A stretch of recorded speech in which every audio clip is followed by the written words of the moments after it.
Olá, meus queridos amigos, já companheiros deste canal da TV AME Serra Gaúcha, em nome também do Centro Espírita Allan Kardec de Bento Gonçalves, nós queremos dar um grande abraço em todos vocês que já estão conosco aqui pela plataforma do YouTube.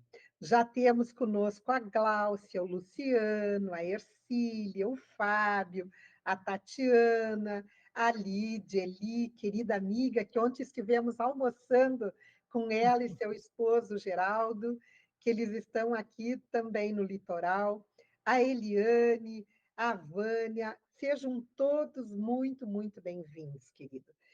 Você sabe que é sempre uma alegria quando nós estamos com a doutora Irvênia.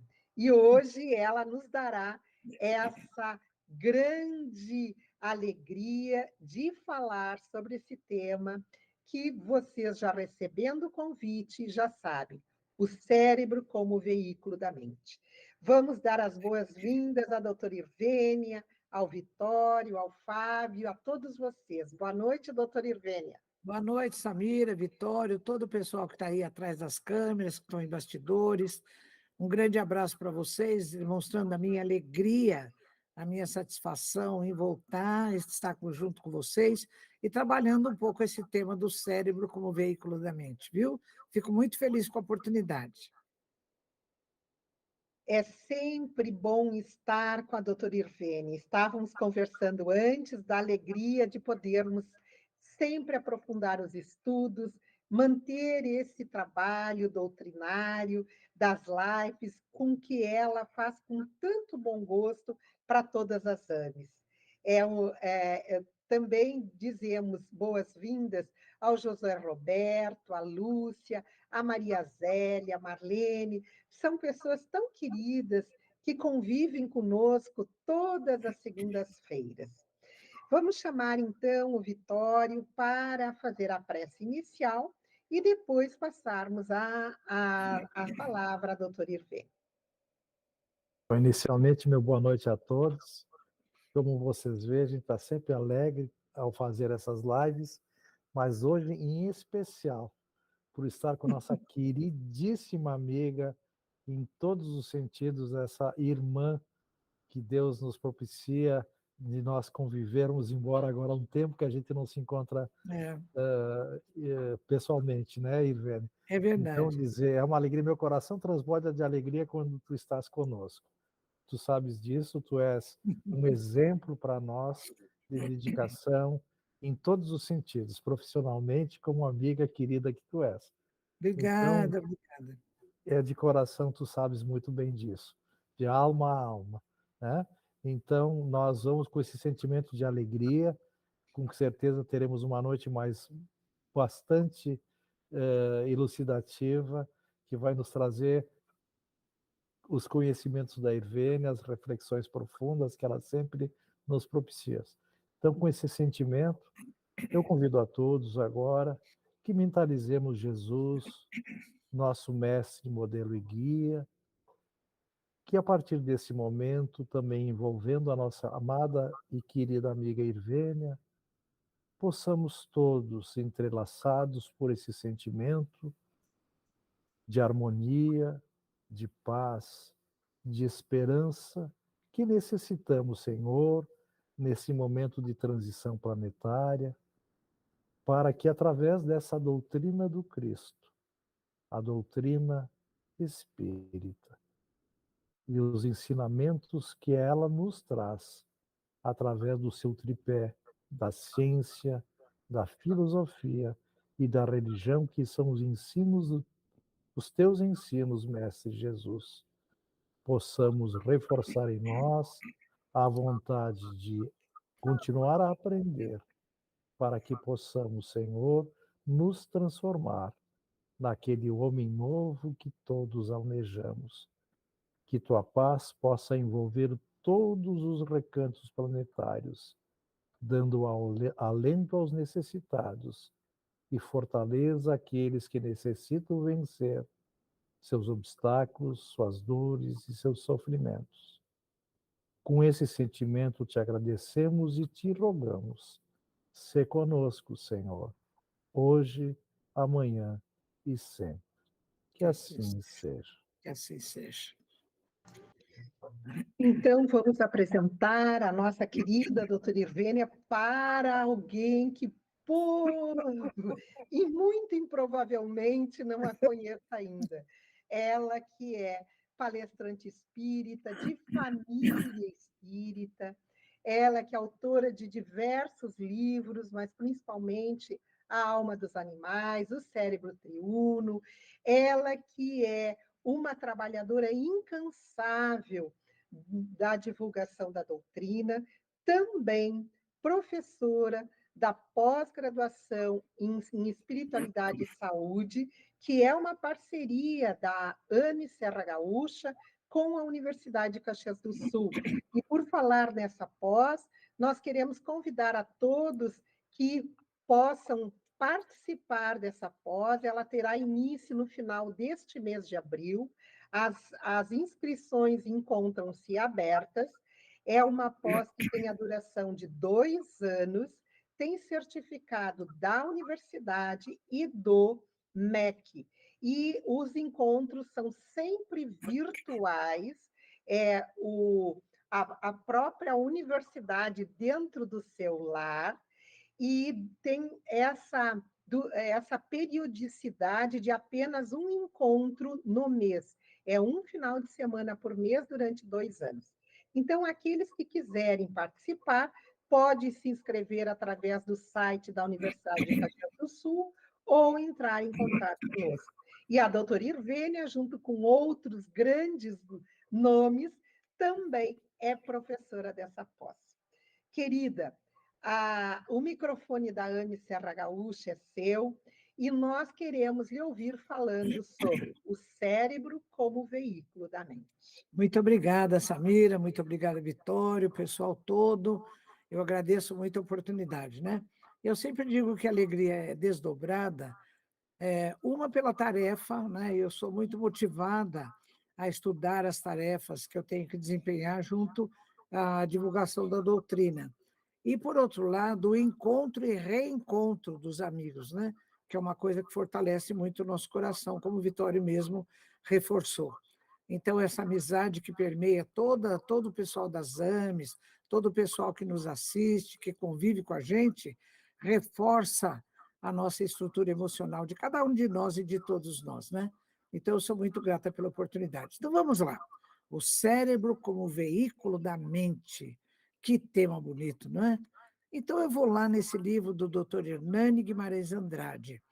Ele faz um retrospecto histórico de como a mente, há muito tempo, é considerada a propulsora de tudo o que acontece no mundo material, inclusive nos organismos vivos, nos organismos como o nosso, através de todo o sistema nervoso central, através da mente, né?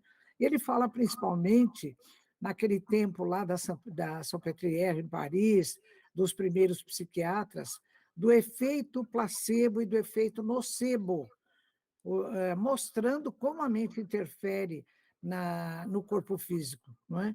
Então, ele vai indo. Bom, tudo isso que é falado historicamente, que o doutor Hernani Guimarães Andrade ele traz nesse livro, hoje tem respaldo da física quântica.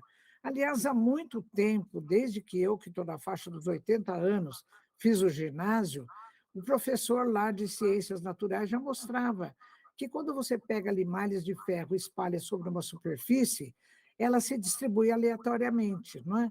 Mas quando você põe uma folha de papel em cima de um ímã que tem um campo magnético e joga as limalhas de ferro, então forma-se uma figura organizada. E daí tem esse conceito, que já não é novo, de que a matéria não organiza a matéria. É preciso um campo, uma matriz de alguma natureza, elétrica, eletromagnética, magnética, para que a matéria se organize. Bem, tudo isso em termos de organismos vivos, ela é tratada por vários autores, e a coisa se complica, porque vida, a própria ciência de hoje, que tem tantos avanços tecnológicos, não sabe dizer o que é vida, não é? Então, eu cito esse antropólogo europeu, Gregory Bateson, ele acabou trazendo esse conceito para o processo de auto-organização dos seres vivos. Ele começa de um conceito emitido por dois biólogos chilenos, Maturana e Varela, que na década de 1960 lançaram um livro que ficou muito famoso, chamado A Árvore do Conhecimento. E eles emitem ali um conceito. Todo o ser vivo é aquele que tem a capacidade de auto-organização, também chamada de autopoiese. Eu sempre pensei, eu fiquei muito assim preocupada com esse teorema deles, porque eu dizia, meu Deus, todo ser vivo começa por uma célula, não é? O zigoto. Como é que um ser que ainda não existe consegue se auto-organizar? Mas esse autor, Gregory Bateson, ele matou a charada, porque ele pegou esse conceito de Maturana e Varela e deu essa conotação. Olha que coisa interessante. O processo de auto-organização dos seres vivos é um processo mental. Aí está o campo, não é? Porque vários autores hoje da física quântica, eles consideram a mente provavelmente como sendo um campo, porque quando a matéria se organiza, é por conta de alguma outra coisa, não é da própria matéria, né? Então, fica essa possibilidade da mente ser um campo, segundo alguns autores. Então, vamos tratar desse assunto. Eu vou fazer brevemente uma retrospectiva histórica. Então, no século II, esse médico e filósofo romano de origem grega, Cláudio Galeno, todo mundo que fez medicina ou alguma profissão do campo da saúde, paralelamente, estudou Galeno, não é? Os editados de Galeno, eles persistiram na academia durante mais de 1000 anos. E ele tinha vários conceitos assim que eram inadequados, porque naquela época de Galeno, por questões religiosas, era proibida a dissecação de cadáveres. Então, ele dissecava animais. Muitos conceitos que eram válidos para os animais, quando transportados, transferidos para a anatomia humana, se tornaram inadequados. Mas em relação à relação mente-cérebro, ele foi um dos pioneiros na chamada doutrina ventricular. Então, ele dizia assim, olha, estudando o cérebro, os 3 ventrículos cerebrais, que são os 2 laterais dos hemisférios cerebrais, e o terceiro ventrículo, que é bem central, são regiões puras, que representam a Santíssima Trindade. Naquele tempo também, existia uma cultura em monobloco com 3 partes, o conhecimento, a religião e o Estado. Então, a gente vê várias vezes essa conotação de conhecimento associada a princípios religiosos. Era o caso do Galeno, né? Então, ele representava ali que a mente ela se comunicava com o cérebro através de 3 ventrículos cerebrais. Bom, é claro que isso depois foi melhor explicado, né? Hipócrates, também médico grego no século V a.C., considerado o pai da medicina, ele já dizia: o cérebro é o órgão mais poderoso do corpo humano, sendo, além do mais, o intérprete da consciência. Olha como esse pessoal, há muitos séculos atrás, já tinha essa noção, que o cérebro era o veículo da mente, não é? Coisa linda. Leonardo da Vinci também, que era todo, ele era uma espécie de polímata, né? Ele abrangia vários campos do conhecimento. Nos seus escritos, nos seus desenhos, ele também já simbolizava alguma coisa. Se vocês perceberem nesse gráfico aqui de cima, ele representa os ventrículos. Talvez ele se mostrasse influenciado pela teoria ventricular do Galeno, não é? Então, uma coisa que eu encontrei na internet, mas que é questionável, é isso, porque eu peguei essa figura e virei 180 graus no sentido horizontal, porque eu não estava entendendo o que ele escreveu aqui. Mas depois eu entendi por quê. Sendo canhoto, ele sempre escreveu espelhado a vida toda. E eu conversei hoje com a Flávia, minha filha, que estuda filosofia, ela disse, mamãe, isso é uma coisa que existe contestações, porque também, como os canhotos de hoje escrevem, como nós, os destros, da esquerda para a direita, por que ele escreveu da direita para a esquerda? Porque ele não queria que os seus escritos fossem assim, ficassem banalizados. É uma outra explicação, né? Mas, enfim, chamando atenção para que também Leonardo da Vinci já fazia essa interpretação do cérebro como órgão de veículo da mente. Nessa referência que eu estou citando para vocês, é uma enciclopédia antiga que eu tenho, Então, tem um tomo que é da mente que diz assim, olha que coisa interessante, a extração da pedra da loucura, o título desse quadro, né? Do pintor italiano Hieronymus Bosch. Então, vocês percebam, o cirurgião, ele está fazendo uma craniotomia, né? E existem figuras religiosas ali do lado. Então, o texto diz assim, um cirurgião extrai a pedra da loucura de um demente, enquanto religiosos, assistem à operação. Concepção medieval, onde tinha ainda esse vínculo do conhecimento com a religião, né? Então, existe uma interpretação que eu aceito de que eles estavam extraindo a glândula pineal, porque a pineal é de fácil acesso cirúrgico e ela, às vezes, se mostra mineralizada, constituindo a chamada pedra da loucura, que não tem nada a ver, não é? A pineal com loucura, mas tinha-se essa impressão.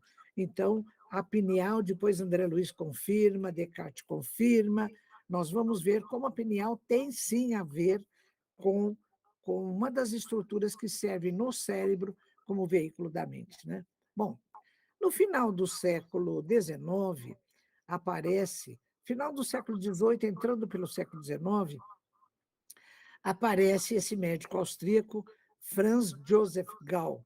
Ele lança uma teoria chamada frenológica de frenos-mente, né?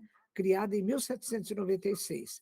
Então, ele fez o seguinte, ele entrevistava uma pessoa e ele anotava que características psicológicas esse cara tinha. Por exemplo, alguns eram assim, defendiam o celibatarismo, outros eram patriotas, outros tinham algumas manias, e ele, ao mesmo tempo, ele fazia uma palpação da calota craniana. Se vocês puserem as mãos na calota craniana de vocês, vocês vão ver que a superfície não é absolutamente lisa.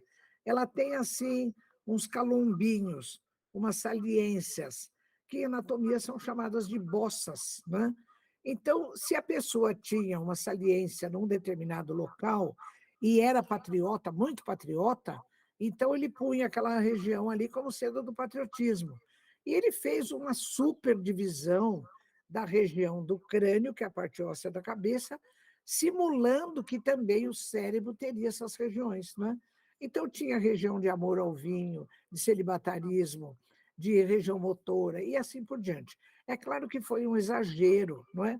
Mas ele, pelo menos, lançou essa ideia de que existiam regiões do cérebro compatíveis com algumas características da mente dos indivíduos, né? Localização cerebral de funções mentais com base em características da calota craniana, as chamadas bossas, né? Bom, depois, mais para frente, nós vamos ver que houve, no século XIX, uma corrida atrás do conhecimento dessas regiões, particularmente face a alguns conhecimentos, uma origem à busca do que fazia o lobo frontal, os lobos frontais, né? E nós temos o caso, em meados do século XIX, 1848, nos Estados Unidos, no município de New England, o caso do Phineas Gage. O Phineas Gage era um moço de 25 anos, muito responsável, líder de equipe. Ele foi contratado por uma empresa que estava abrindo uma estrada de ferro. Então, a função do Gage era, com os seus 10 da sua equipe, era ir à frente e dinamitar regiões que tinham pedras, para que se pudessem assentar os trilhos da estrada de ferro. Um dia aconteceu um acidente e uma barra de ferro atravessou-lhe a cabeça, destruiu o seu olho esquerdo, destruiu as duas regiões mais anteriores dos lobos frontais. Isso que eu estou mostrando para vocês no slide é uma reconstrução feita pela doutora Hanna Damasio, esposa do doutor Antônio Damasio, aquele neurocientista português radicado nos Estados Unidos. E essa reconstrução que ela fez em computação, ela consta lá do museu da Universidade de Harvard, nos Estados Unidos, né? Bom, então, o que aconteceu? Depois de algum tempo, ele sobreviveu, Gage sobreviveu, apesar de ser um trauma muito, muito difícil, ele sobreviveu, E depois, uns 2 meses, começaram a notar, Gage não é mais Gage. Ele mudou de temperamento, de personalidade, de caráter. Ele era líder, era um cara responsável, ele virou assim um cara que falava palavrões, ele não tinha linguagem adequada, tanto que se recomendavam às senhoras e senhoritas lá da região que não lhe dirigissem a palavra, porque ele só falava em propriedades. Ele acabou se tornando alcoólatra, ficou num circo que naquela época era reduto de anormalidades, e depois de 8 anos ele acabou falecendo, né? Isso chamou atenção para uma coisa. Olha, quando existe lesão da parte mais anterior dos lobos frontais, o indivíduo muda de personalidade e de caráter. Ficou, então, essa noção. Outra coisa que aconteceu em relação aos lobos frontais foi assim, olha, está nessa literatura que eu estou citando aqui embaixo, em verdinho. O Dr. Pierre Paul Broca, francês, ele apresentou, em 1863, na Sociedade Anatômica de Paris, o caso de um paciente, senhor Louis Victor Le Borgne. Então, esse paciente, ele, de repente, foi perdendo a capacidade da linguagem falada, o que nós chamamos de afasia ou afemia, não é? E por mais que ele pesquisasse clinicamente, não tinha nenhum motivo. Esse indivíduo foi indo, faleceu de uma outra coisa, ele teve uma gangrena na perna, e o doutor Broca fez uma autópsia minuciosa no senhor Le Borgne. O que ele encontrou? Olha o que ele demonstrou lá na Sociedade Anatômica de Paris. A única coisa que ele encontrou na necrópsia foi uma lesão na parte inferior do lobo frontal esquerdo. Então, ele aventou a possibilidade de que essa lesão tivesse sido a causa da afasia do senhor Le Borgne, que acabou sendo chamado lá na intimidade do tratamento dele de paciente TAM, porque por mais que o doutor Broca batisse no peito dele, ele fala, fale alguma coisa, ele dizia TAM, TAM, TAM. Então, hoje, como nós dizemos que o indivíduo é TAM, TAM, é por essa herança do paciente TAM lá do professor, do doutor Broca, né? Mas, então, reforçou-se essa ideia da correlação entre distúrbios mentais, de algum distúrbio também orgânico, com localização cerebral. Bom, mas a coisa acabou não parando por aí, porque quando a comunidade científica começou a ter essas informações, que laboratório eles usaram?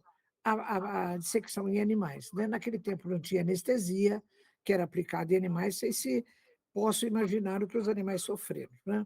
Então, eu cito alguma coisa.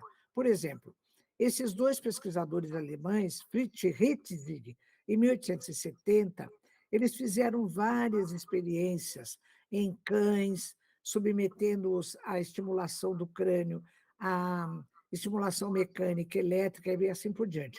E eles acabaram estabelecendo um conceito importante em neurociência, que foi o mapeamento funcional das áreas corticais motoras do cão, não é? É o conceito de somatotopia cerebral, soma corpo, topos lugar, ou seja, esses 2 indivíduos foram talvez pioneiros nas pesquisas em animais e mostrarem que existe uma correlação de lugares do corpo físico com localização cerebral, né? Eles mostraram através das regiões motoras, porque então, estimulando a região motora, eles estimulavam, o animal esticava a perna ou dobrava a perna, e eles foram mapeando, mapeando. Isso que eles fizeram, com o tempo, conseguiram esse conceito em várias espécies animais, os chamados animálculos. Depois também conseguiram na parte sensorial. Aqui eu estou mostrando para vocês o desenho da representação cerebral do corpo de um macaco. Em vermelho a parte motora, em azul a parte sensorial. Lá em cima eu estou mostrando no outro slide a mesma coisa em cão. Isso serviu de base para que na medicina humana, depois, esse grande neurocientista Penfield também criasse a figura do homúnculo sensitivo ou sensorial e o homúnculo motor de Penfield, né? Então, apesar dessas pesquisas terem sido dos animais assim dramáticas, perversas, elas deram origem ao conhecimento. Esse outro médico escocês, David Ferrier, ele também teve uma grande contribuição, mas judiando muito dos animais. Em 1876, ele lança um livro, As Funções do Cérebro Humano, mas ele fez uma coisa um pouco atrevida em termos metodológicos. Por quê? Ele não dissecava cérebros humanos. Naquela época também existia uma proibição. Ele dissecava, ele fazia pesquisas em cérebros de chimpanzés. E ele transferia os resultados para o cérebro humano. Algumas coisas eram adequadas, outras coisas depois precisaram ser revistas, né? Mas são grandes contribuições, isso que eu estou mostrando para vocês. Mas já no século XX, quase meados do século XX, surge um fato extraordinário. John Fulton, um neurocientista americano, ele estava assim, era a vez dele, né? Quando se diz, é a vez e a hora dessa criatura. Ele era chamado para abrir todos os congressos de neurociência, ele era badalado no mundo inteiro, viajava o mundo todo. Bom, o que ele fez? Em 1935, ele comparece em Londres para o segundo Congresso Internacional de Neurologia. E ele leva o caso de pesquisas que ele fez em duas chimpanzés, que ele tratava carinhosamente de Beck e Lucy. As coitadinhas também, sabe lá como eram operadas, né? Mas ele fazia craniotomia nas macacas e ele seccionava segmentos cerebrais. Nessas duas, o que ele fez?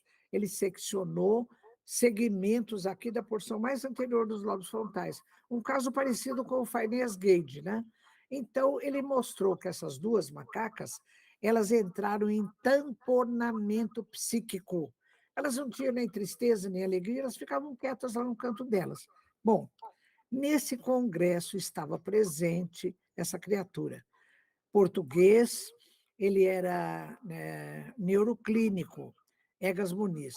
Ele levanta a mão e faz a seguinte pergunta: será que não poderíamos fazer essa cirurgia de ablação da porção mais anterior dos lobos frontais em pacientes psiquiátricos que são agressivos, para eles também ficarem quietos?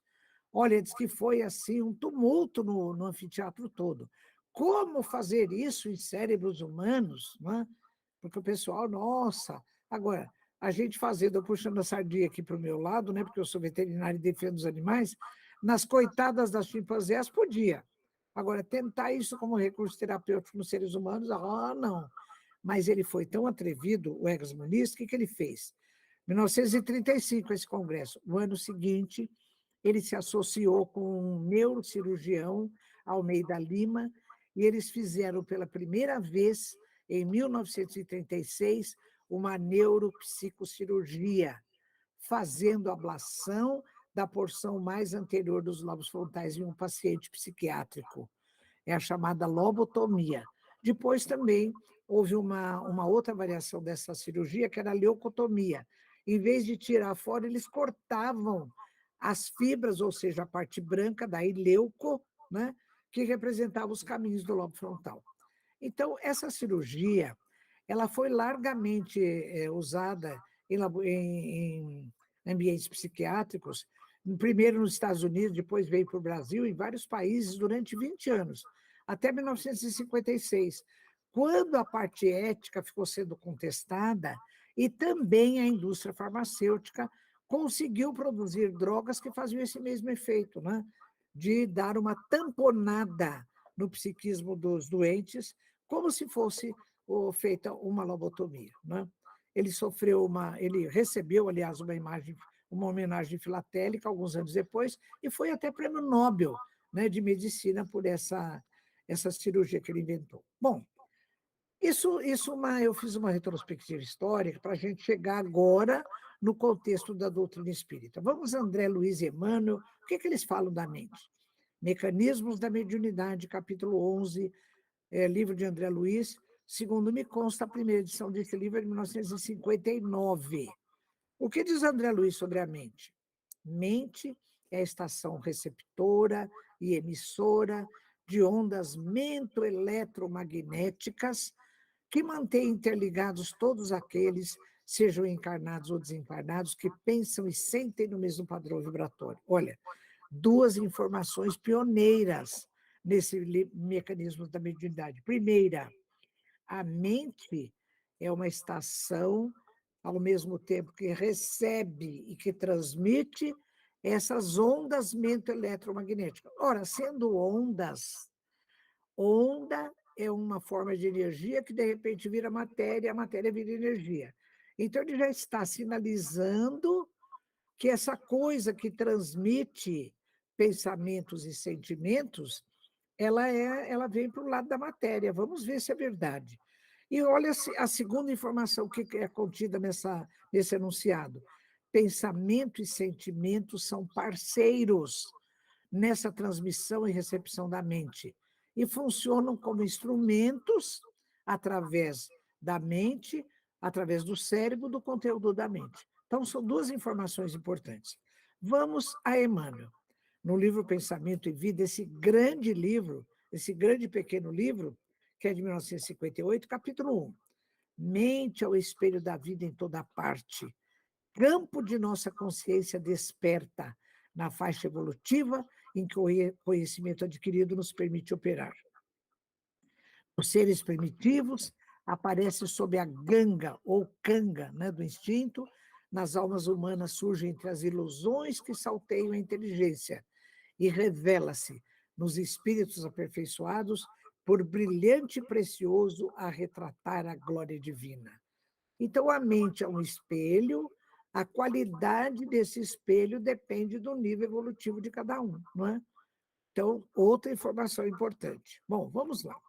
Então, o que eu fiz para entender essa fala de Emmanuel? Eu quis usar um recurso pedagógico, eu fui na internet, procurei, achei essa figura. Então, eu vou pegar essa figura e vou tentar interpretar o que Emmanuel falou sobre a mente. Então, eu pus na figura do Sol o espírito, não é? Que é a origem de tudo, a fonte de tudo. Então, vamos lá. O espelho é a mente. Agora, atributos do espírito, como inteligência, vontade, consciência e etc., enviam para o espelho, para a mente, as informações que eles têm, né?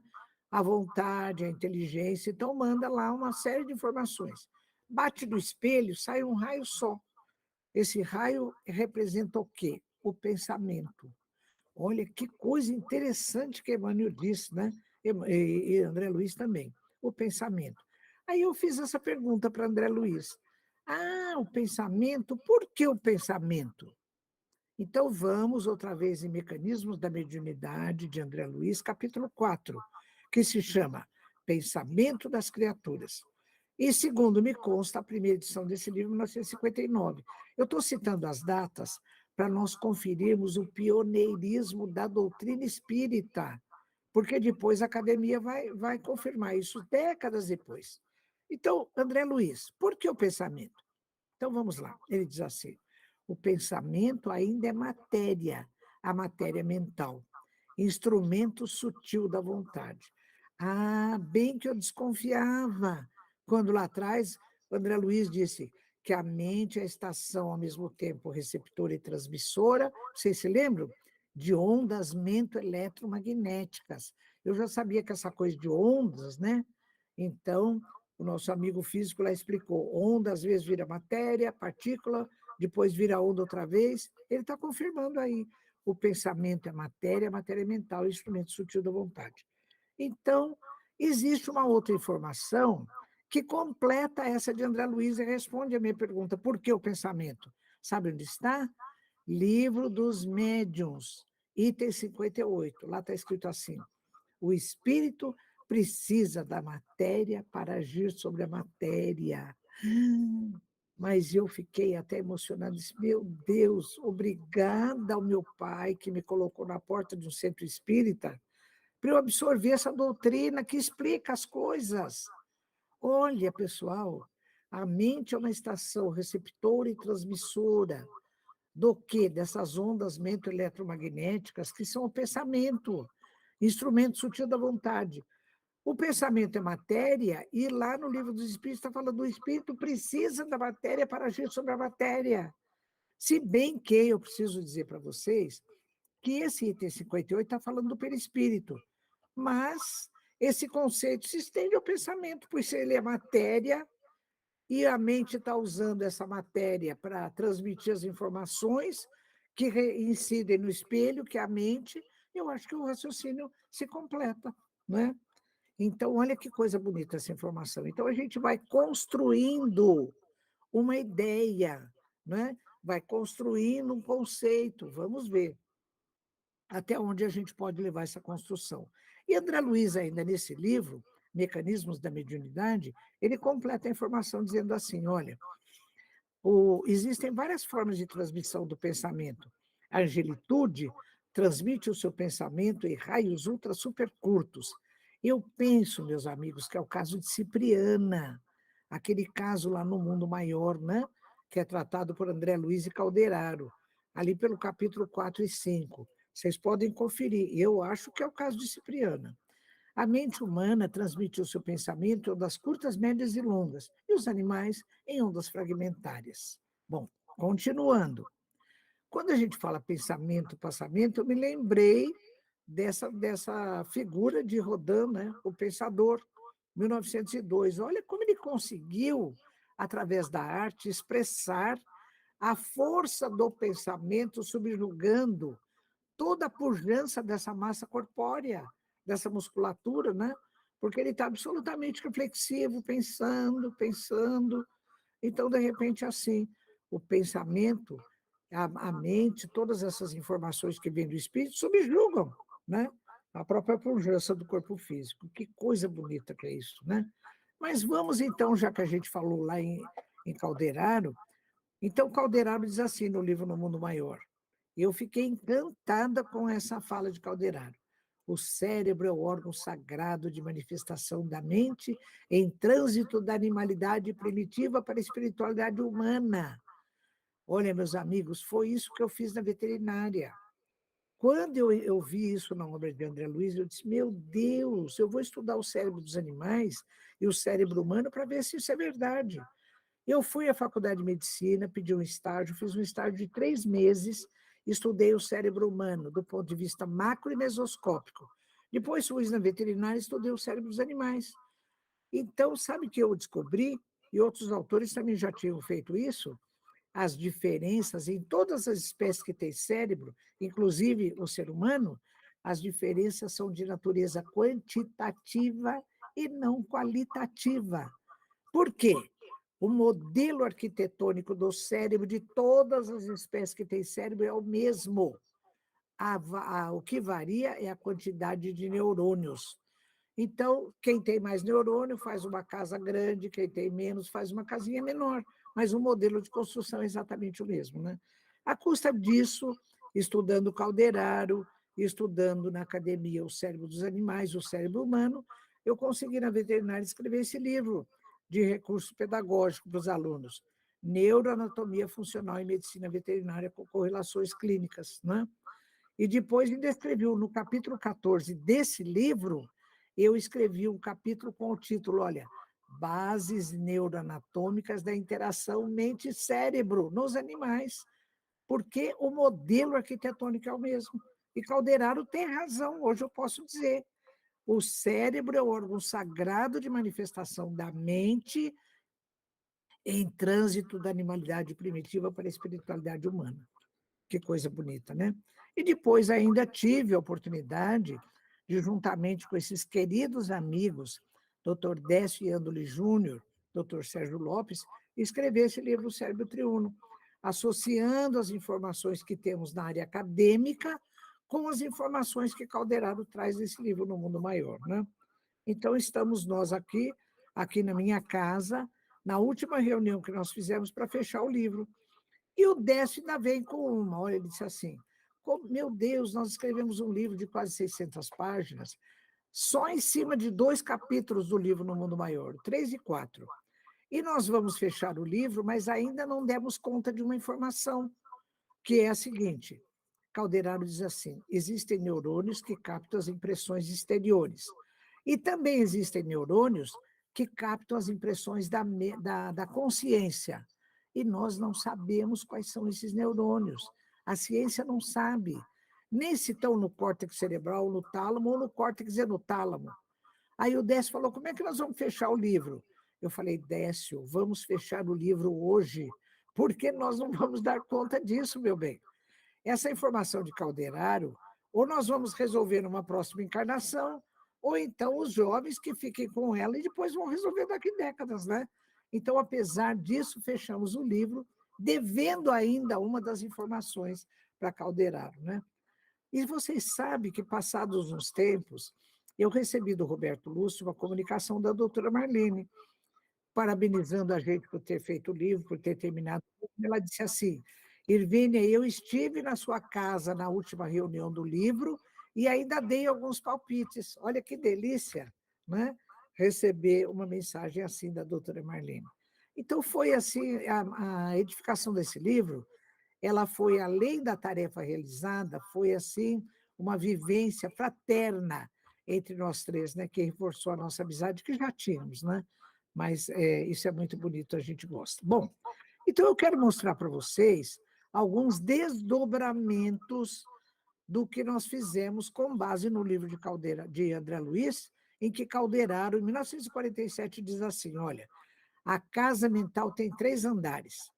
Tem o primeiro andar, que diz respeito a tudo que nós vivenciamos no passado, e interage com a porção mais profunda do nosso cérebro. Ele chama de cérebro inicial. O segundo andar diz respeito ao presente, a tudo que nós fazemos hoje, com esforço e com vontade, diz respeito ao córtex cerebral, particularmente ao córtex motor, onde desenvolvemos esforço e vontade. E o terceiro andar da casa mental, aí nós colocamos as metas e os ideais que queremos atingir. Quem trabalha com isso é o lobo frontal. Olha o caso do Gage, vocês lembram?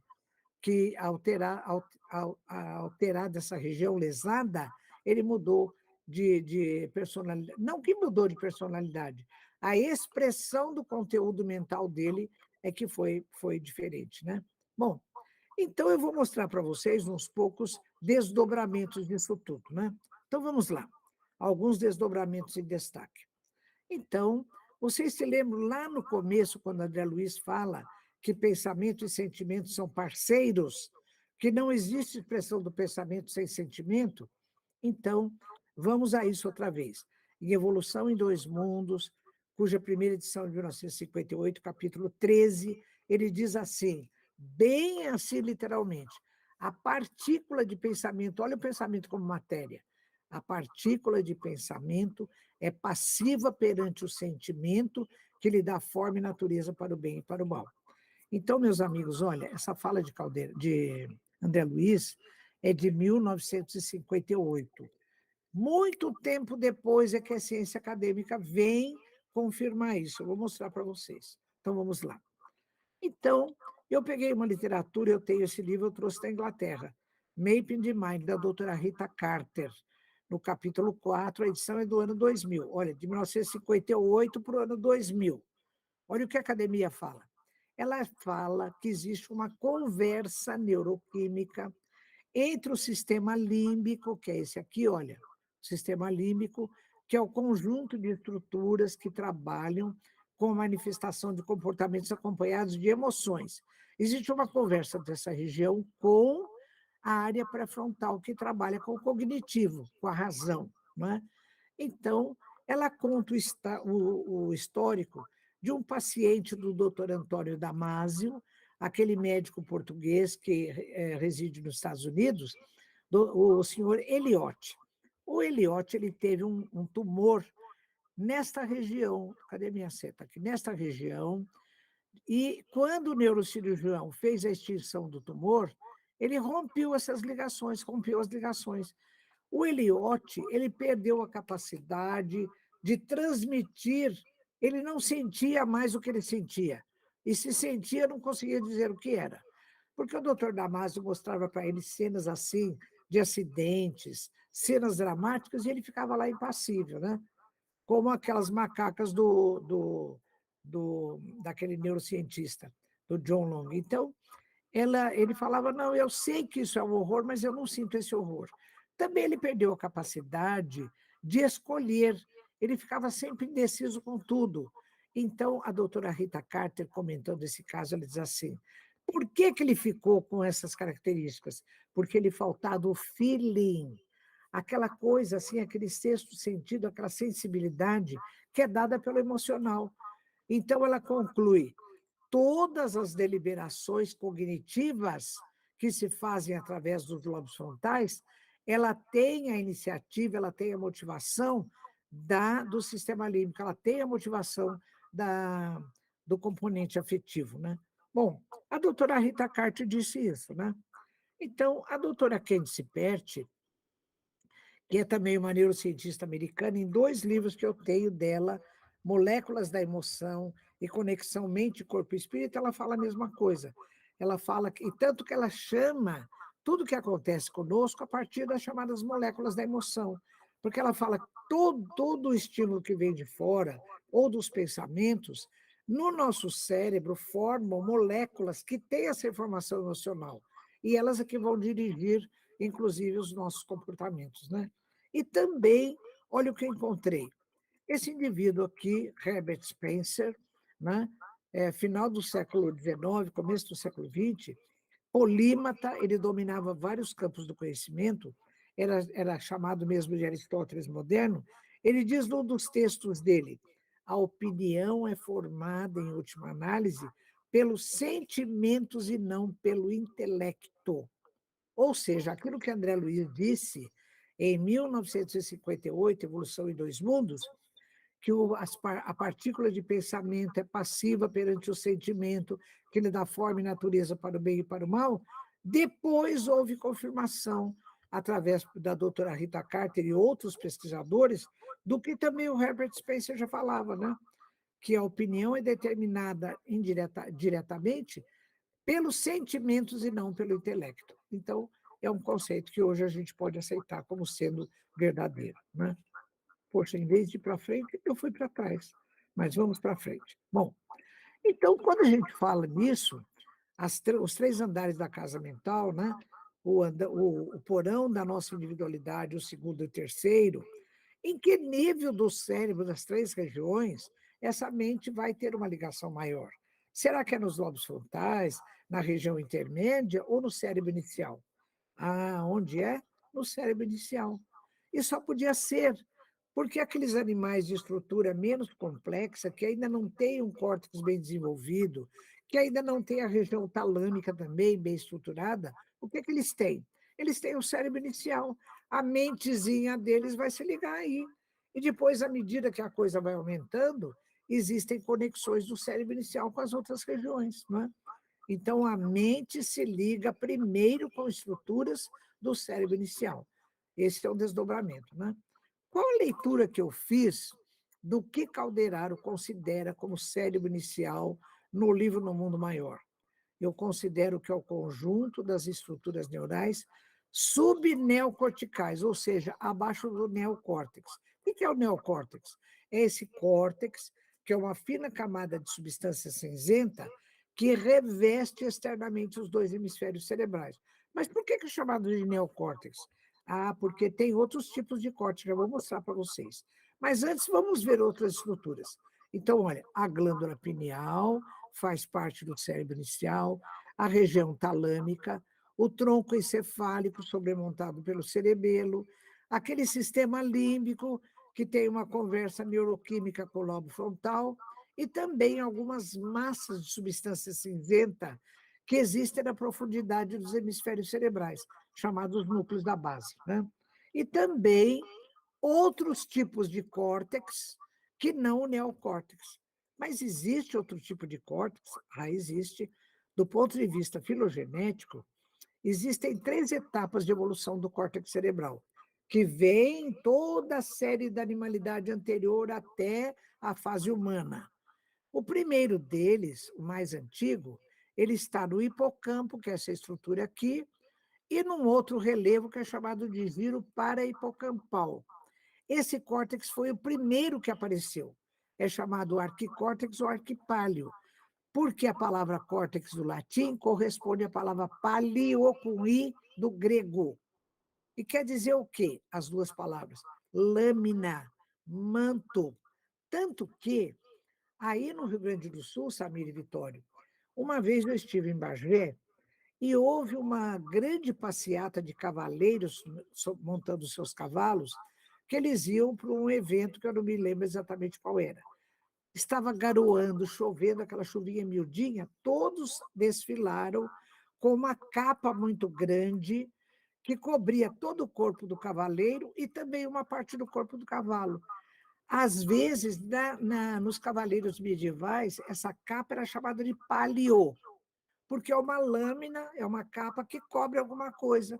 Daí o nome de cuidados paliativos, que são também de cobertura das dores, cobertura de desconforto que os pacientes têm, né? Bom, então vamos lá.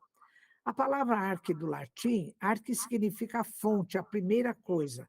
Então, o primeiro córtex que apareceu na série animal foi o arque páleo e persistiu, representado pelo hipocampo e pelo giro parahipocampal, que fazem parte do cérebro inicial. E também, outro córtex que apareceu, outro páleo, é o giro do cíngulo, esse primeiro relevo cortical acima do corpo caloso. É muito antigo também, não tão antigo quanto o arque, mas é páleo, com E. Páleo do E quer dizer velho, antigo. E páleo com I quer dizer córtex, né? Então é um páleo, né? Então, falando de novo, o que faz parte do cérebro inicial na minha leitura? Todas as estruturas subneocorticais, porque além daquelas estruturas todas que eu falei, o tronco encefálico, o cerebelo, os núcleos da base, o sistema límbico, a glândula pineal, a região talâmica, também o arquipálio e o paleopálio, né? Que são 2 tipos de córtex cerebral. Olha que coisa bonita. Bom, então, já em Missionários da Luz, 1945, no capítulo 2, André Luiz fala do papel da ligação da mente com a glândula pineal. E lembrando ainda, lá no século XVII, que Descartes dizia que a pineal é a sede da alma, não sei de onde ele tirou essa informação. Deve ter sido por via mediúnica, intuitiva, né? Porque ele não tinha nenhum recurso para isso. Então, André Luiz diz, no Missionários da Luz, a glândula pineal é a glândula da vida mental, poderosa usina ligada à mente através de princípios eletromagnéticos. Que princípios são esses? O pensamento. Lembra lá de André Luiz e Mecanismo da Mediunidade? A mente é a estação receptora e transmissora de princípios mento-eletromagnéticos, né? Segundo ele diz. Olha como as coisas vão se somando, né? E também, em 2 livros de André Luiz, Obreiros da Vida Eterna, 1946, quando ele fala do desencarne de 4 indivíduos, Evolução em 2 Mundos, no capítulo 17, quando ele fala do desprendimento do perispírito parcial no repouso do corpo físico, ele cita a ligação daquele cordão de prata se fazendo com a fossa romboide. O que é a fossa romboide? Eu vou explicar para quem não é da área. É o assoalho do quarto ventrículo. O que é o quarto ventrículo? Vocês se lembram nessa figura que eu mostrei? Aqui, olha, tem o cerebelo, embaixo do cerebelo tem o tronco encefálico, não é? Entre o tronco e o cerebelo tem uma cavidade cheia de líquor, é o quarto ventrículo. O assoalho do quarto ventrículo, ou seja, a superfície aqui que dá para o quarto ventrículo é chamada de fossa romboide, é o assoalho do quarto ventrículo. Então, André Luiz diz que no desencarne e nos desdobramentos, o nosso perispírito ainda fica ligado ao corpo físico através da fossa romboide. Olha, é o cérebro inicial, são estruturas do cérebro inicial, né? Mas André Luiz não para por aí. Olha o que ele diz. Ele ainda fala em Evolução em 2 Mundos. O centro coronário, que dos centros de força é o mais esplendoroso, né? Ele possui no tálamo vasto sistema de governança do espírito. Olha que coisa linda. Cadê o tálamo? Eu pus aí em destaque, né? O centro coronário, então, o espírito, através da mente, age no centro coronário, que atua no tálamo. E o tálamo é que vai atuar no córtex cerebral. Olha, mas cada informação tão bonita, né? Tão importante. Então, já temos várias informações aí. O que a academia fala disso? Eu vou em Wilder Penfield, aquele lá que fez a composição do homúnculo sensorial e motor, né? Nesse livro que eu tenho, ele já está esgotado, uma editora da EDUSP, editora da USP. Esse livro foi editado em 1975 pelo Penfield, chama-se O Mistério da Mente. Então, ele fala, na apresentação do livro, ele coloca como possibilidade, né? É a mente simplesmente uma função do cérebro, como querem os materialistas, ou será ela um elemento separado, porém a ele intimamente relacionado? Ele adota essa segunda opção, porque ele considera que essa porção central, que ele chama de cérebro, de tronco cerebral alto, é exatamente o que Calderaro chama de cérebro inicial. Então, ele diz assim, olha, nesse livro, o indispensável substrato da consciência localiza-se fora do córtex cerebral, provavelmente no diencéfalo, que é a região do tálamo, porta de entrada e saída da mente. E sabe como ele justifica? Porque ele trabalhou muito com soldados da Segunda Guerra Mundial que tiveram traumatismo crânioencefálico. E ele observou o seguinte, quando o indivíduo tem grandes lesões do córtex cerebral, perda de áreas do córtex cerebral, mas a região do tronco encefálico, a região ali debaixo do cérebro está íntegra e funcionante, o indivíduo tem níveis de consciência. Agora, mesmo com o córtex cerebral, o neocórtex íntegro, mas o tronco cerebral com lesão irreversível, o indivíduo não tem nada de nível de consciência. Então, ele fala, então, a consciência tem que se ligar ao tronco e não diretamente ao córtex cerebral. Exatamente o que André Luiz fala, não é? Nessas referências que eu mostrei para vocês aí. Não é? Então, essa é a região talâmica. Bom, vou mostrar para vocês 2 desdobramentos desse conhecimento. O primeiro deles é em relação ao anencéfalo. Eu e a doutora Marlene fomos lá no Supremo Tribunal Federal em 2008 para mostrar para os ministros que o anencéfalo não é anencéfalo, defendendo a vida desses fetos, né? Explicamos tudo isso para eles, falamos do Penfield, não falamos nada de André Luiz, né? Porque lá não se podia falar de nada de religião. Bom, então, a gente mostrou que todo feto com desenvolvimento organizado do corpinho físico, com batimentos cardíacos e outras funções viscerais, tem pelo menos o cérebro inicial, tem pelo menos o tronco cerebral alto, como denomina Penfield, e, portanto, tem ligação com a consciência. Foi isso que a gente falou para os ministros, né?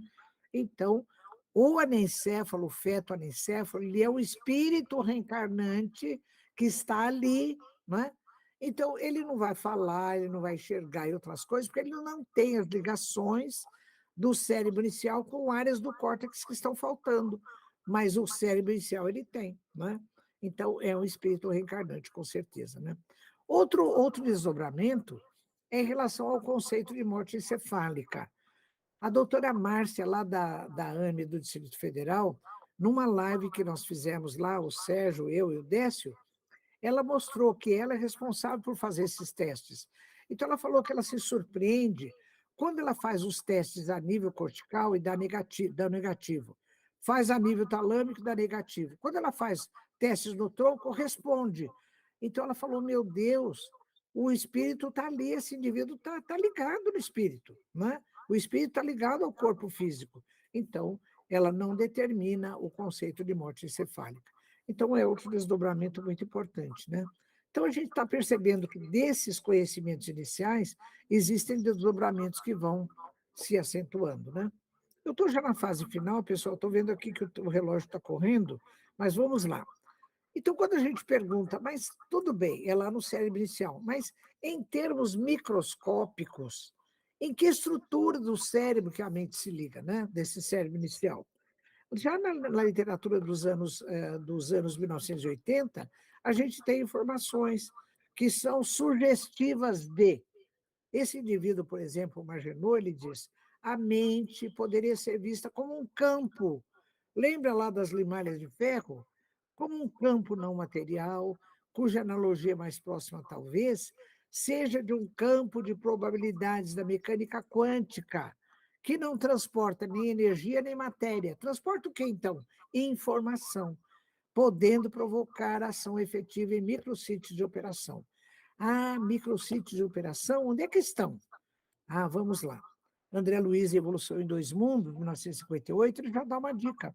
Ele diz assim: o homem pode, através dos bióforos ou unidades de força psicossomática, atuarem no citoplasma, projetando sobre as células e, consequentemente, sobre o corpo os estados da mente. E esses bióforos, olha, bióforo é um termo que foi usado pela primeira vez por Weissmann, aquele cara lá que ferrou o Lamarck, lembra? Quando o Lamarck fez aquela teoria de que adaptações exteriores promoviam modificações, e ele cortou a cauda de 50 fêmeas de ratos puseram a reprodução, os ratinhos nasciam com cauda, né? Então, ele desacreditou Lamarck. E ele foi o primeiro que usou esse termo bióforo, dizendo assim: é a menor unidade de matéria, de moléculas, que sustenta a manifestação da vida. E André Luiz diz que, através dos bióforos, ou unidades de força psicossomática que atuam no citoplasma. Então, vamos ver. Atuar no citoplasma celular, todo mundo estranhou isso, porque o citoplasma naquela época era um geoma mal conhecido, não existia ainda microscópio eletrônico, né? Então, começaram na década de 1990, na ciência, a pesquisar as coisas e viram que, no caso de pacientes que morriam com a síndrome de Alzheimer, eles procuravam o cérebro, fatiavam, faziam todos os exames e encontravam o quê? Apenas desarranjo nos microtúbulos, que são unidades que formam uma outra estrutura do citoplasma, que é o centríolo. Então, essa literatura que eu estou citando diz assim, olha, numerosos tipos de estudos relacionam o centríolo, formado por microtúbulos, a processos cognitivos, como na disfunção mental da doença de Alzheimer, em que se encontra paralelamente a perda de memória, a disfunção mental, um desarranjo na estrutura dos microtúbulos. André Luiz já falava isso em 1958, não é? Quando ele dizia, olha que eu vou mostrar para vocês no capítulo 7, olha, o centro celular ou centríolo, que é formado por microtúbulos, é o local onde se faz a junção das forças físicas e espirituais, em que o impulso mental de natureza eletromagnética opera o movimento dos cromossomos. O que esse pessoal da ciência está falando a partir da década de 1990, André Luiz já falou em Evolução em Dois Mundos, em 1958. Afinal, o que são os microtúbulos? São estruturas tubulares formadas por tubulinas, que formam um arranjo de 9 reuniões de 3 microtúbulos, formam uma outra estrutura chamada centríolo, a que se refere André Luiz. Então, André Luiz está dizendo, é nesse centríolo que acontece a junção das forças físicas e espirituais, em que o impulso mental de natureza eletromagnética atua na matéria, inclusive no movimento dos cromossomos, né? Pioneirismo da doutrina espírita outra vez, né? Então, dos autores que são muito conhecidos, desde a década de 1990, nós temos o Penrose, que é britânico, e o Hameroff, que é americano, né? Então, eles têm estudos que estão nessa publicação aqui de 2011, mas eles estudam desde a década de 1990. Então, eles falam que quando as tubulinas, que são as moléculas que formam os microtúbulos, elas mudam de configuração, e aí é que se dá o evento de ligação entre a dimensão quântica do pensamento, das emoções, com a dimensão macro das estruturas celulares. Eles completam. Olha, esse é o processo pelo qual o que pensamos vai plasmar todas as ações do nosso corpo e, consequentemente, o nosso comportamento. Não era o que André Luiz estava falando lá atrás? Então, a ciência, aos poucos, passando anos ou décadas, vem confirmar o que está na literatura espírita, né? Eu lembro que quem falou isso pioneiramente foi André Luiz, no livro Evolução em Dois Mundos, que foi publicado em 1958. Bem, então, para juntar tudo isso, eu criei esse esquema, lhe dizendo que a mente se liga ao cérebro inicial, de André Luiz, chamado de tronco cerebral alto, por Penfield, em que o córtex cerebral é alcançado só indiretamente, porque o espírito, através da mente, do perispírito, do centro coronário, atua no quê? No tálamo, que atua no córtex. Atua também no centro cerebral ou frontal, que atua no córtex. O córtex vai atuar em todas as células do corpo físico,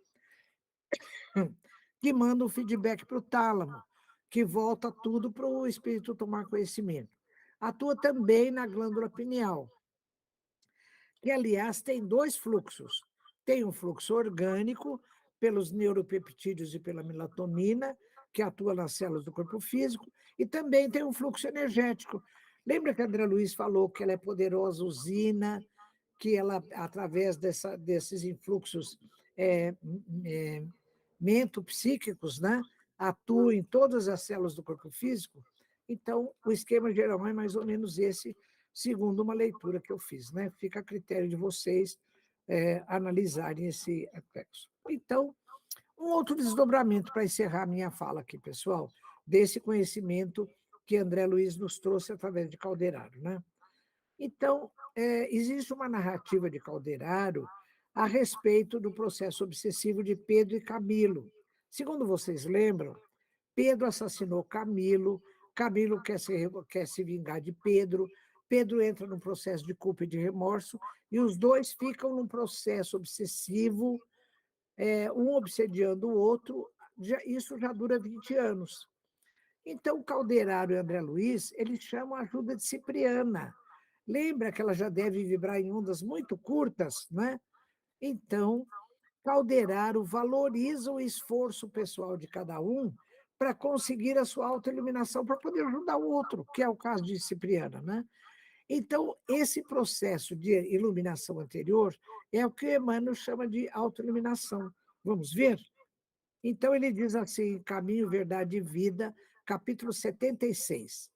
Nem sempre os seguidores do Cristo compreendem esse grande imperativo da iluminação própria, ou autoiluminação. Esmagadora porcentagem de aprendizes permanece atenta à edificação dos outros, menosprezando o ensejo de alcançar os bens supremos para si. Porque é muito difícil encontrar a oportunidade entre gratificações da existência humana, porquanto o recurso bendito da iluminação se esconde muitas vezes nos obstáculos, perplexidades e sombras do caminho. E é verdade isso, né, pessoal? A gente, às vezes, se cresce mais, amadurece mais na vivência das dificuldades, não é? E não dos aplausos. Então, é bem por aí. Bem, então, em busca da autoiluminação, Samir e Vitório, quando nós nos falávamos antes de começar essa fala, citaram, inclusive, esse livro Voltei, né, do irmão Jacó, pseudônimo de Frederico Figner, que foi um espírita, um empresário espírita, que foi muito conhecido aqui no Brasil, com muitas obras. Ele foi um indivíduo assim, muito proativo, né? Mas ele não cuidou da própria autoiluminação. Quando ele desencarnou, ele achou que o perispírito dele estava luminoso e não estava. Então, aos poucos, ele reconhece que ele fazia as coisas por fazer. Ele fazia caridade sem sentir caridade, ele fazia atos de bondade sem sentir bondade. Então, ele dá um recado aos espíritas para cuidarmos da nossa autoiluminação, não é? Que é necessária para que a gente possa ajudar os outros, inclusive. Não é? Então, o doutor Sérgio Lopes, quando recentemente falávamos nessa autoiluminação, ele fez uma interpretação com luz na psiquiatria. Ele diz assim, quando você fala em clarear um ambiente, então você acende uma luz. Clarear o ambiente interno significa nós abrirmos luz nos nossos espaços escuros, nas nossas sombras interiores. Ele falou, não são coisas ruins, são aspectos da nossa personalidade que nós desconhecemos e nós precisamos conhecer. Daí o conhece-te a ti mesmo, né?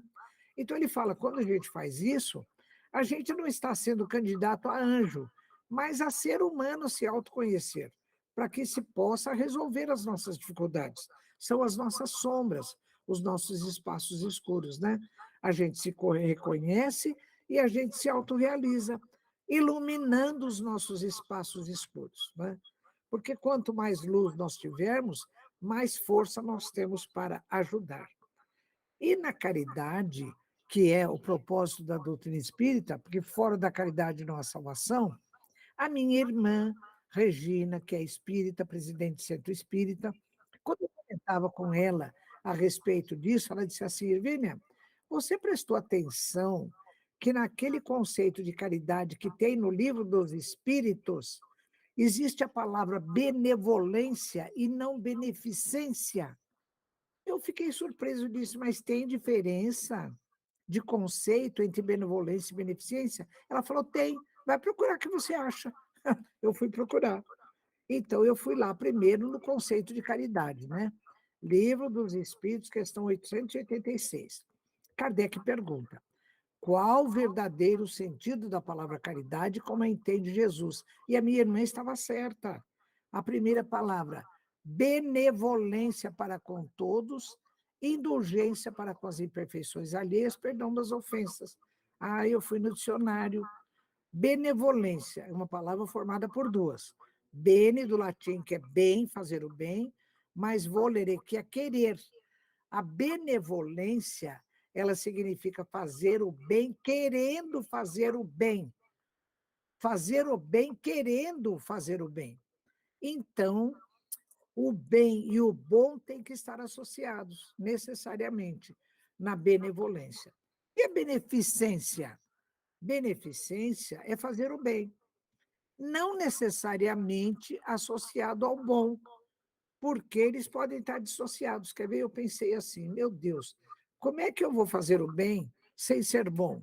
Vamos imaginar que eu estou aqui preparando uma live para a Serra Gaúcha, estou apressada, tenho outras coisas para fazer, alguém toca a campainha e pede alguma coisa para comer porque está com fome. Aí eu apressadamente corro lá, pego uma fruta, alguma coisa, dou para a pessoa para me livrar dela, porque eu tenho outras coisas para fazer, que eu estou achando que são mais importantes.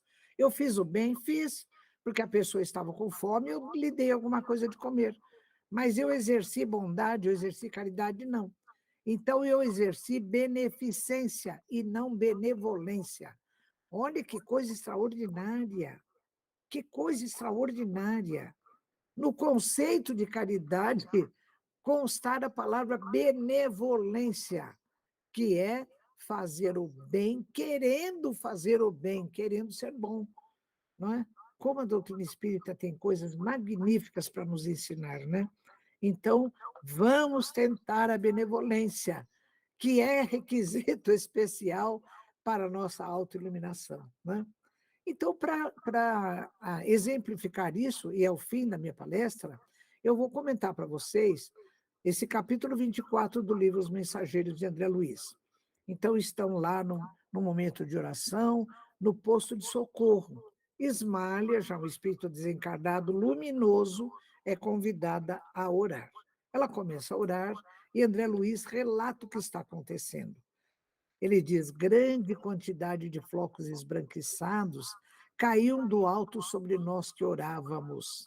Os flocos leves desapareciam ao tocar-nos, começando em seguida, ao sair da nossa fronte e do nosso peito, grandes bolhas luminosas, com a coloração da claridade de cada um e velocidades variáveis, multiplicando-se no ar em direção aos enfermos que eles queriam auxiliar. Bem, entra então nessa história Aniceto, que é o mentor, e explica aos ouvidos de André Luiz. Na prece, encontramos a produção de elementos força, que chegam da providência em quantidade igual para todos em prece. Olha, a misericórdia de Deus é tão infinita que esses benefícios vêm em quantidade igual para todos. Mas cada espírito tem uma capacidade diferente de assimilá-los, de recebê-los.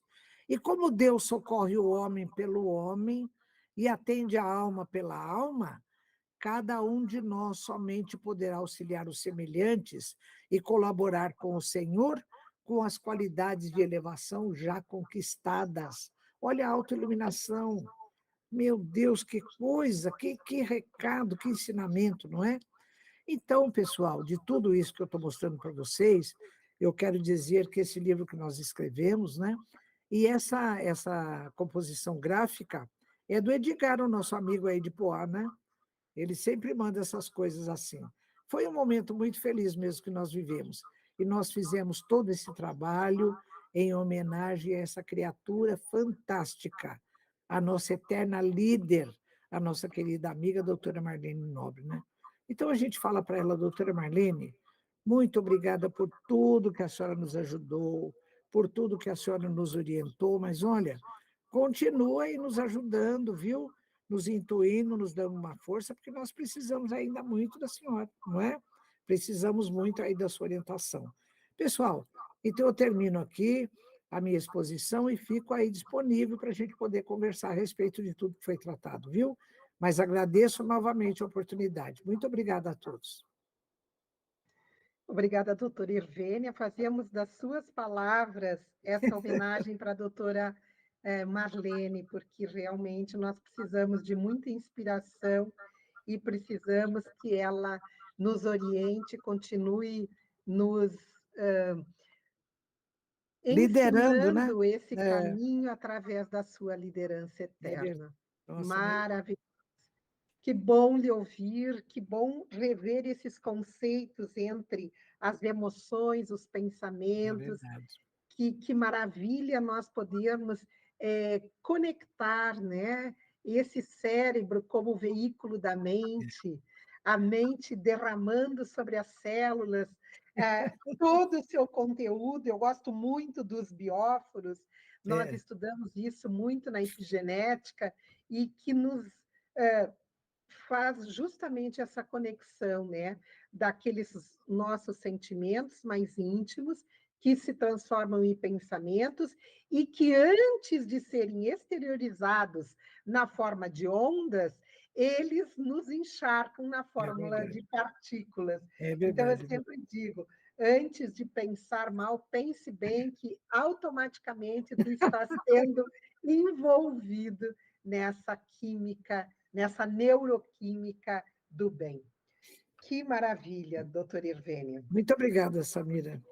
Irvênia, como sempre, tu nos encantas e tu nos traz de uma maneira tão simples, assuntos tão complexos, fazendo-nos que cada vez mais entendamos a profundidade do que é essa doutrina. Nossa, nem diga. Como tu bem colocaste, né? Sempre antecedendo as grandes descobertas e, de certa maneira, avalizando todas as descobertas que estão sendo feitas recentemente, nos clareando o caminho cada vez mais. Maravilhoso. Querida, olha, a gente fica te ouvindo, tu sabes disso, eternamente, porque é maravilhoso. Obrigada, Vitória. O Muito pessoal obrigada. dizendo aqui, olha, gratidão, doutora Irvênia e Ame Serra Gaúcha. A Iritz pode dizer, eu daria 1000 likes se pudesse. A Elizabeth agradecendo o Edson, que é o nosso querido vice-presidente da AME também, nosso amigo pessoal, está sempre conosco. Ele disse, doutora Irvênia, que foi também seu aluno na pós, né? Ele também fez a pós-graduação. É mesmo. É sempre um grande prazer ouvi-la, sempre produtivo e enriquecedor. Volte com mais frequência, e gratidão. O Mário Augusto Tarico também. Professora doutora Irvênia, obrigado pela excelente aula, fornecendo muitos conhecimentos baseados na literatura espírita e na literatura médica. Parabéns à senhora, nos iluminou com o seu conhecimento. Obrigada, imagina.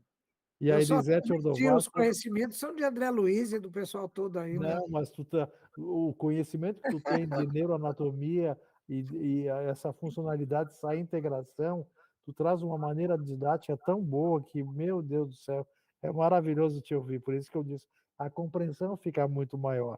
A Elisete Ordovaz é outra amiga aqui de Caxias do Sul, que está sempre conosco. Ela diz, maravilhosa aula, obrigada, doutora Irvênia.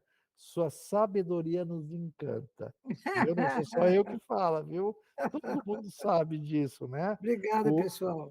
O Edis, doutor Irvênia, sempre bom ouvi-lo. Didática fantástica. e cérebro abençoado. Obrigado, querido.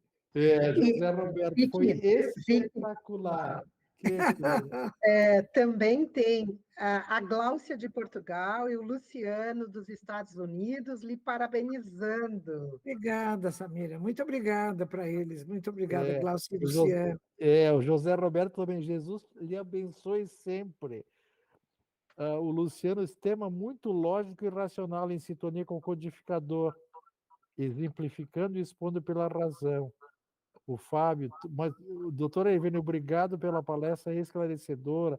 A Gláucia, tu falasse, a Tatiana, obrigado. Tenho muito respeito e admiração pela senhora. Grato pela explanação. Fabiana, assim vai. A Maria de Fátima também. Gratidão, doutora Ivene. Em resumo, todo mundo, como sempre, encantados Muito com o obrigada, teu falar, Vitória. com o teu ensinar. Muito obrigada, muito obrigada. Não, nós é que agradecemos por tê-la. Ô, Vitória, mas e Samira, porque eu lecionei a neuroanatomia durante muitos anos.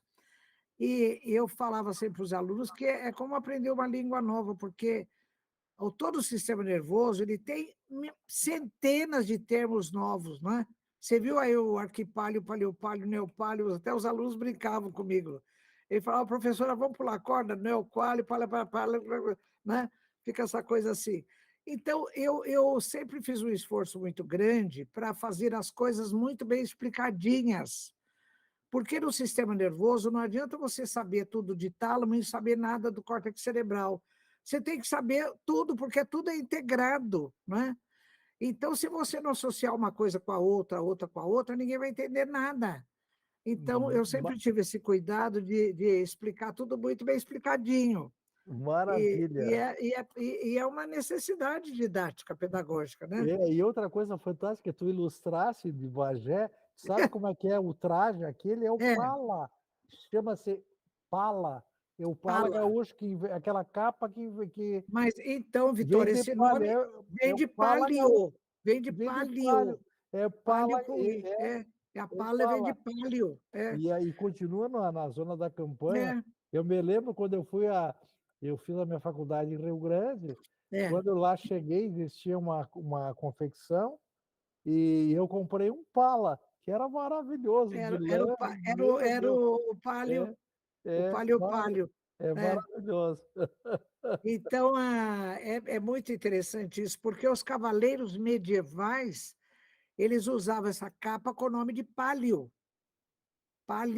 né? Que é a mesma que os gaúchos usam com o nome de pala, né?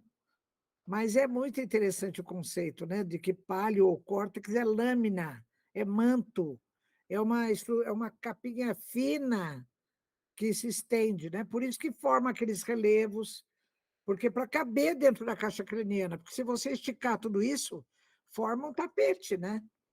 Forma uma coisa muito maior. É muito bonita. A neuroanatomia, a neurociência, de modo geral, é uma coisa assim encantadora. Outra coisa que me motiva, Samira, são os mistérios. Porque tudo é mistério. O próprio por que, que o citoplasma, o protoplasma, é sensível a estímulos? Por quê? É mistério, tudo é mistério, né? Então, existem Não temos ainda conhecimento, não esse é o lance. temos.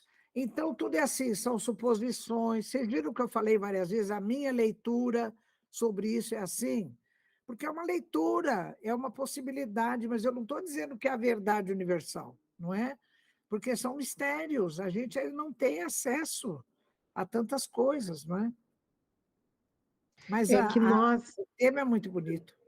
nós vemos agora a volta da união justamente da espiritualidade com a ciência.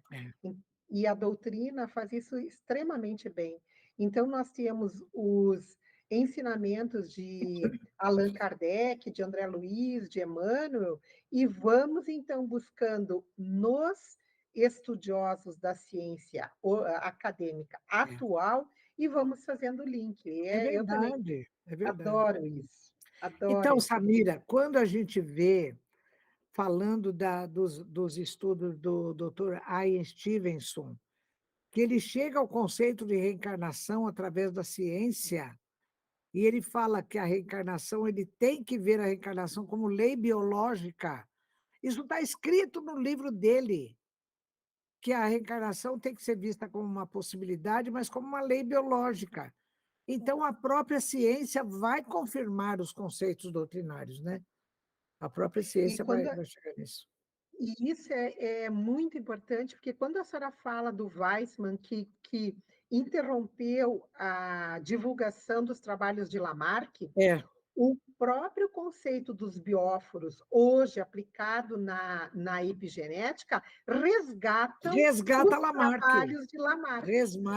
Resgata Lamarck, é verdade, a É, epigenética está resgatando. E o Lamarck, próprio Weissman colaborou para e isso, é o que através eu dos disse, bióforos. os bióforos de Weissman É resgatam. maravilhoso É isso, é muito maravilhoso. legal. Eu amo fazer essa interação. É muito bonito A mesmo. ciência e a ciência espírita com a ciência acadêmica É, é é um, verdade. Nossa, é, maravilhoso.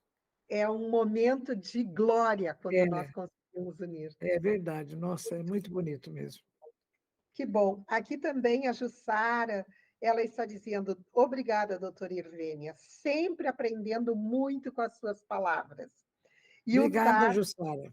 nos coloca, muito grato pelas orientações. Gostaríamos de poder ouvir acerca da terapêutica do passe nessa dinâmica. Ele Hum, é de Goiânia. Vamos organizar uma live com a doutora Ivênia ou com alguém tão capacitado quanto ela, falando sobre o passe. É muito legal também. Você vê, Samira, é outro desdobramento que a gente pode cuidar, né?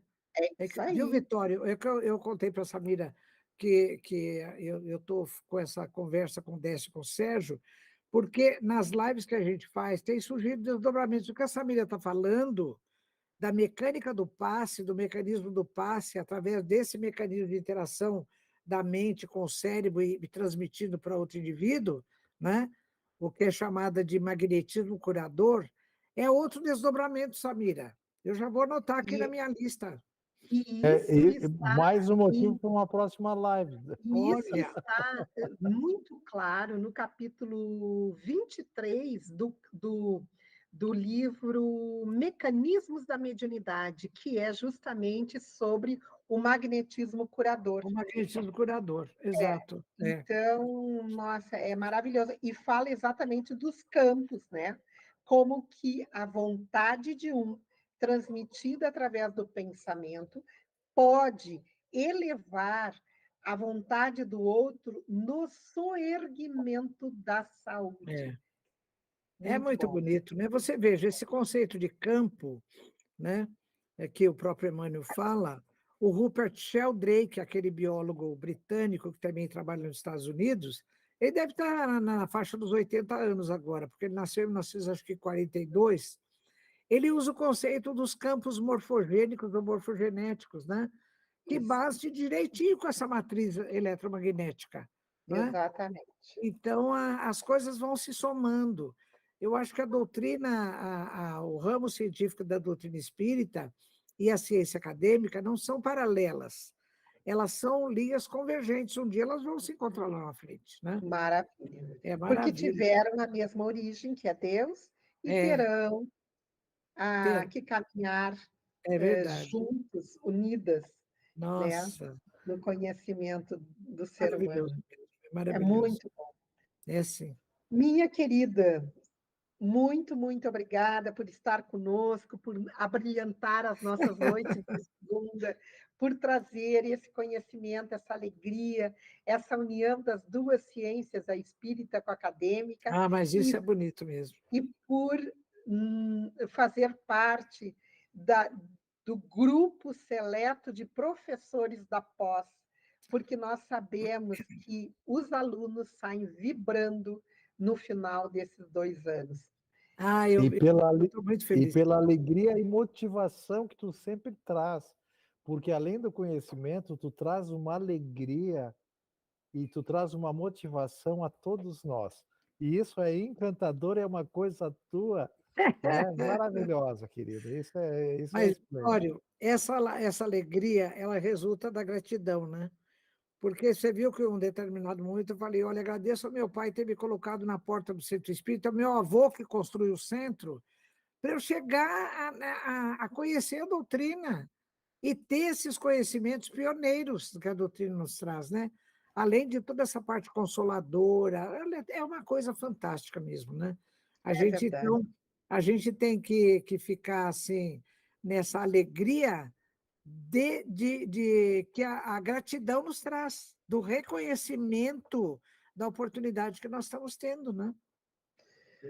É fantástico. Que Deus possa te iluminar, que Jesus possa te orientar nessa caminhada luminosa e que nós possamos conviver contigo muitos e muitos anos ainda. Tomara, né, Samira, que ele permita, sim. Mas Permite. eu quero também dizer que como eu disse no começo, é uma alegria assim renovada pela tarefa, e eu fico muito motivada, muito feliz de ter a oportunidade de realizar tarefas, né, na Seara de Jesus. E também pelo reencontro dos amigos, que eu sempre dizia para a doutora Marlene, olha, a gente fazer parte dessa tribo de amor e fraternidade é um privilégio, não é? É Porque é o verdade. tal do pertencer de que fala essa criatura aqui.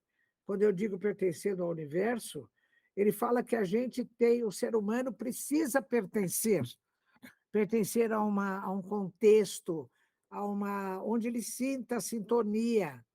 E você quer mais sintonia e mais afeto e mais fraternidade e tudo que a gente tem na tribo das AMES, não é? É É maravilhoso. verdade. Com a É liderança da maravilhoso. doutora Marlene, meu Deus, é um privilégio. Que maravilha. Muito obrigada, doutora Irvênia. Que a senhora possa estar conosco muitas e muitas outras vezes mais. Tomara, se Deus quiser. Obrigada a todos os amigos que estão conosco e aqueles que assistirão essa live posteriormente. A nossa gratidão pelo companheirismo de estar no canal da TV ANE Serra Gaúcha. Contigo, Vitório, as palavras finais. Só quero reiterar meus agradecimentos a essa querida amiga e também a todos que estão conosco e aqueles que futuramente assistirão esta live que nos encantou como sempre. Então, Irvênia, querida, um beijo em teu coração e Muito até uma obrigada. próxima oportunidade. Se Deus quiser. Deus- Muito obrigada, Samira, obrigada, Vitória, obrigado a todos que estão aí atrás da minha câmera. E como a Vitória disse, que também vão nos ver, assistir depois. Um fraterno abraço a todos, pedindo a Deus que nos abençoe, né? E como dizia a nossa amiga lá na Serra Bendita, abençoe o nosso esforço, que é o que podemos oferecer para Jesus, né? O nosso esforço, a nossa boa vontade, sempre com alegria, motivada pela gratidão da oportunidade que tivemos de conhecer a doutrina e de realizar esse tipo de tarefa, né? Muito obrigada a todos, muito boa noite a todos. Boa noite, que assim Boa seja. Boa noite. noite a todos. Tchau, tchau. Tchau.